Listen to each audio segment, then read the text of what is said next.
Je suis Thierno Souleymane Diallo, auteur-réalisateur de cinéma documentaire. Moi, j'ai fait des études de cinéma en Guinée. Après ça, j'ai fait un master en Niamey, un master de celui du Sénégal. Et j'ai fait 2 longs-métrages, un nom pour ma famille, difficile à raconter. Là, je suis sur mon premier long-métrage documentaire qui est au cimetière de la Pellicule. C'est ma première fois où je présente au cimetière de la Pellicule en compétition long-métrage documentaire. Cimetière de la Pellicule, c'est un personnage de réalisateur Souleymane, mais qu'on surnomme Mamlo, qui part à la recherche du premier film d'Afrique francophone noire fait en 1953 à Paris. Ce film, tout le monde en a entendu parler, mais personne ne l'a jamais vu. Partir à la quête de ce film, c'est aussi faire un détour vers ce cinéma guinéen qui a été quand même avant-gardiste dans les années 60. Donc pour voir ce qui est devenu aujourd'hui les salles de cinéma, ce qui est devenu les bobines projetées dans ces salles, mais aussi ce qui est devenu les cinéastes et quel espoir aujourd'hui garde cette nouvelle génération à faire des films. Donc c'est un film qui parle un peu de l'autopsie du cinéma guinéen en particulier, mais des cinémas d'Afrique en général. Cette édition représente, si vous voulez, un acte symbolique qu'on représente avec la Guinée, avec les films qui arrivent ici, parce que ça fait longtemps qu'on ne vient pas. Même si on vient, c'est généralement avec des films des réalisateurs qui viennent de la diaspora, donc des Guinéens qui vivent en France, qui font des films en Guinée, qui les envoient en compétition au FESPACO. Donc on peut dire que c'est la première fois depuis presque 2 décennies, la Guinée a un film au FESPACO avec un réalisateur qui vit au pays, qui fait ses films aussi au pays. Donc c'est un acte symbolique et très fort pour nous cette fois-ci d'être là au FESPACO. On n'est pas venu pour faire de la figuration, oui, parce que déjà notre participation cette année, on apporte quand même un film au cimetière de la Pellicule qui est, si vous voulez, qui parle du premier film d'Afrique francophone noire fait en 1953 à Paris. Tout le monde en a entendu parler, personne ne l'a jamais vu. Donc on ramène ce film, mais pour dire aussi ce qui a été la Guinée avec son cinéma dans les années 60. Et force est de dire, en 1968, la Guinée a mis en place un laboratoire de développement cinématographique qui malheureusement n'a pas fonctionné pour des raisons politiques, mais c'est la preuve que la Guinée était avant-gardiste sur ce que peut être le cinéma dans le pays, mais aussi le cinéma dans la sous-région et sur le continent africain.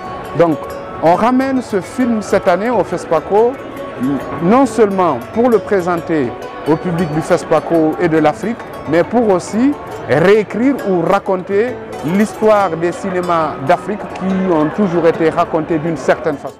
Le cinéma guinéen, il est en train de renaître de ses cendres. On ne peut pas dire qu'il se porte bien parce que ça fait longtemps qu'il a été enterré. Aujourd'hui, on est en train d'exhumer tout ce qui a été enterré, savoir quelles sont les choses qu'on peut réutiliser pour donner une nouvelle dynamique à ce cinéma. Vous avez des jeunes avec une forte ambition de faire des films, même si les moyens ne sont pas là pour l'instant. Mais on a fort espoir à partir de cet instant où le ministre de la Culture déjà s'engage à nos côtés à mener un combat ensemble pour que ce cinéma puisse renaître de ses cendres. Rien n'est facile, c'est beaucoup de choses à faire, on a raté beaucoup de choses. Tout est à reprendre à zéro, ça ne va pas aller si vite qu'on peut l'imaginer ou qu'on peut penser, mais on est sûr et certain avec des petits pas déroulés, petit à petit, on va revenir et on va quand même marquer notre présence. Le FESPACO, pour moi, le FESPACO est la Coupe d'Afrique des Nations où le Burkina quand même est le seul organisateur où il faut le féliciter. Parce que 28e édition au FESPACO, ce n'est pas 28 jours. Ça fait plus de 28 ans, on est là, on se donne rendez-vous au FESPACO. C'est le plus grand festival des cinémas d'Afrique sur le continent africain.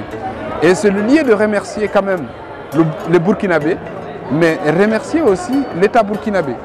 Parce que sans une réelle volonté politique, ce FESPACO, il allait disparaître comme tant de choses ont disparu un peu partout en Afrique. Donc être au FESPACO, pour moi, c'est le plus grand honneur qu'on peut avoir sur le continent africain. C'est le seul endroit où on se retrouve en tant qu'Africain pour parler du cinéma, des cinémas d'Afrique. Pour moi, c'est un rendez-vous incontournable pour tout ce qui est cinéma d'Afrique. Je vois quand même une bonne et une belle organisation. Il peut y avoir des manquements, et c'est une organisation. Mais tu sens l'envie, tu sens la détermination, tu sens le travail abattu. Hein? Et c'est le lieu de remercier aussi le délégué général du FESPACO à la personne d'Alex Moussa Saodogo qui se bat sur tous les fronts. Sur le front du financement, sur le front de la diffusion, sur le front de la formation. Et c'est le lieu quand même de le remercier. On en a besoin de beaucoup d'Alex sur ce continent pour pouvoir faire un grand cinéma. Ce qui m'a inspiré à embrasser le cinéma, comme tout jeune, j'ai découvert le cinéma dans une salle obscure, et des personnages avec une grande valeur, et j'ai jamais arrêté d'y aller.